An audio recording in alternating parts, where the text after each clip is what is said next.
you've ever caught yourself in a negative thought spiral, going down into that perpetual story of, I'm the problem, what's wrong with me, what's going on, it must be because of me, this video is for you. I'm Carly. I am an energetic practitioner, mentor, and coach for women, leaders, and visionaries who are here to make a positive impact on our world. Welcome.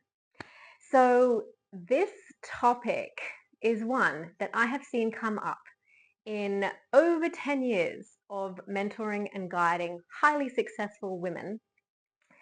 And it's about time that the myth was busted, that was blown up, because frankly, I've seen it twice already this week in sessions.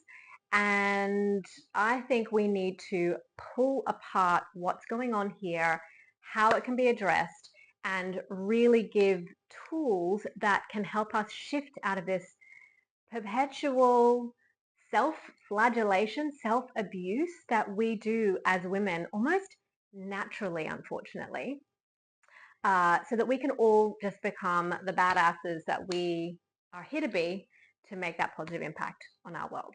So first up, you are not the problem. Now, this is separate from taking responsibility for your life and, obviously getting out and charging and doing the things that, you feel called to do, that your soul feels called to do. This is an aside. When it comes to looking at yourself constantly as a problem, this is the place that we want to be looking at. So many women come to me and they're all, I don't know what's wrong with me, and like, why can't I just figure this out, right? When really you're not the problem, we're not the problem. Our cultural conditioning and our society is the problem. It is the problem. It is the soup that we are all swimming in, and we need to know this first and foremost.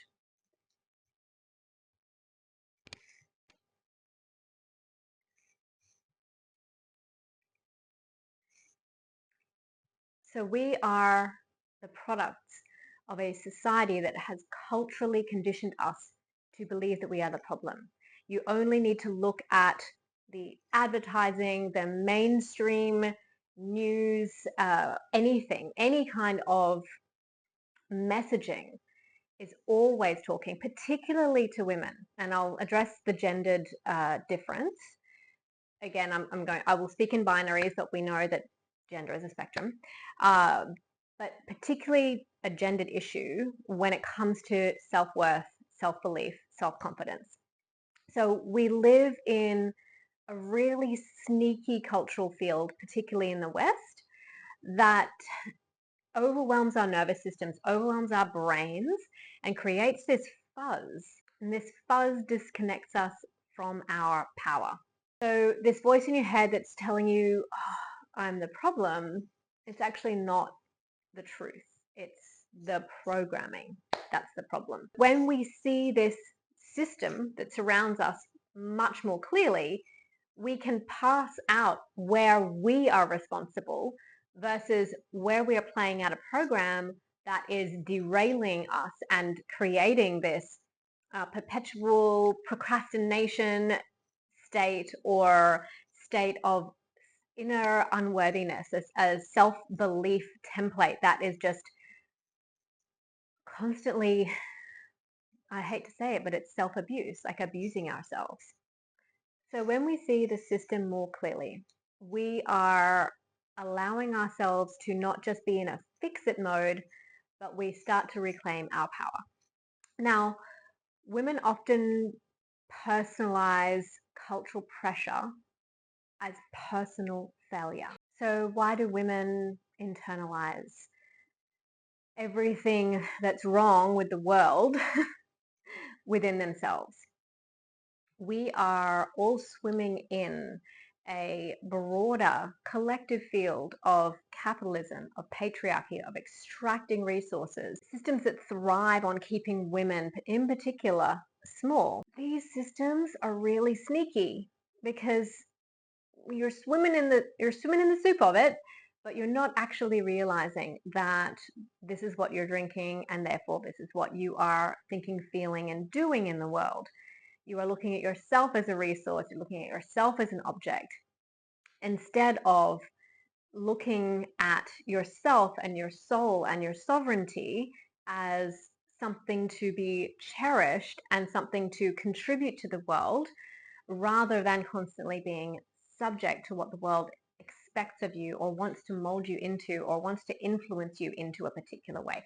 We really only need to look to advertising and mainstream media to be able to see this, right? Like, it is very, very evident the kind of acceptable or non-acceptable women our society prefers, particularly our Western societies. When we see these systems clearly and allow for them to be external to us, we begin to reclaim some of that power. And now, instead of looking at ourselves as something that needs to be fixed, we can look at the systems as something that needs to be shifted and fixed, and not be constantly internalizing the problem within ourselves. Great illustrative example of this as in a like a micro sense. And this is something that I heard from a fashion stylist many years ago now. And she spoke to how when women walk into a changing room in a shop, so to try on some clothes, say they want a new outfit, they will try these clothes on and say it doesn't fit or doesn't look great.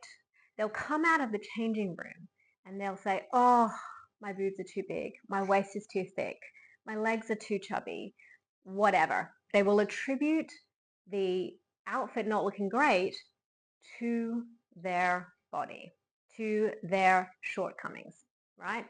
Shortcomings in that they perceive within themselves. However, when a man walks into a changing room and say the outfit doesn't look great and it's ill-fitting, he will come out of the changing room and he will say, the shirt is too small, or the pants are too small, or the pants are too big, the belt doesn't fit. And he will attribute the outfit not looking great to the clothes. It will not be him. It will be the clothes that are the issue. So can you see the difference here? You see that there is this essential makeup. And I want to preface and put in a caveat here. I'm talking in binaries, but we know that there is a spectrum, okay? But it's easiest for me to talk in binaries. There will always be exceptions. But in general, in our society, in the West, women will see themselves as the problem. Men will tend to externalize that problem in the world. And really, we want to come to a place where we have a healthy sense of self-responsibility, and we can see that most of the problems are set up in the systems that we swim in, and less so to do with our own inner shortcomings. And another point, these systems are set up to hit us where we're weakest. And after a decade of guiding and mentoring women, which follows over a decade career in international aid and development, I've used an approach called the strengths-based approach for such a long time. And this is one of the keys to shifting this perspective of I'm always the problem. I am the issue here. So instead of focusing on what the shortcomings are here, what it is that's not working, say within self, we can arrive at a place of understanding that within us we have intrinsic strengths that can be built upon. And the more that we focus on these strengths, the more we can move into higher levels of performance, of clarity, of service in the world. And that continues to build positive momentum, right? And then our own self-concept improves, and the template of our self-confidence improves, and it creates a virtual cycle upwards in energetic frequency, rather than constantly coming back and self-punishing or self-flagellating when something goes wrong, right? So really beginning to focus on our strengths, and just taking the changing room outfit situation as an example, if there is something within your body that you're not loving, then you need to stop focusing on that and picking on that and looking at the parts of you that you really do love and appreciate, and building up the sense of confidence or sense of joy that you have about this thing, and accentuate it and bring it up and feature it in your outfit, clothing choices, right?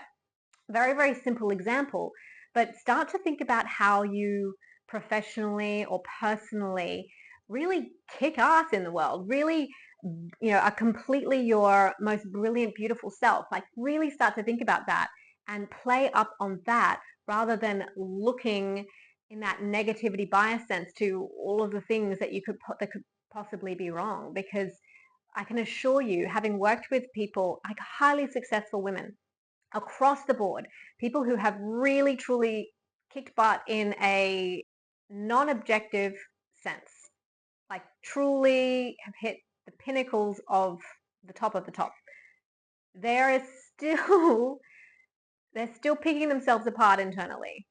They're still finding reasons why they're not good enough, finding reasons why they're the problem, finding reasons why they are the issue. And this needs to stop, because I honestly feel that if women were to reclaim their power, reclaim their strengths, build on them, allow them to create positive momentum, there would be so much less anxiety, depression, procrastination, and generally just holding ourselves back, and instead actually contributing and allowing for our souls to give the gifts that we were put on this earth to give, essentially. One last thing I'm going to finish up with. I could talk about this topic forever, but this final piece is crucial, and this is a lot of the work that I focus on with my clients, is creating energetic sovereignty within yourself, within your auric field, within your energetic field. And really, this is a key to switching from living in a very sort of cause and effect, third dimensional reality into a more fifth dimensional, higher dimensional reality.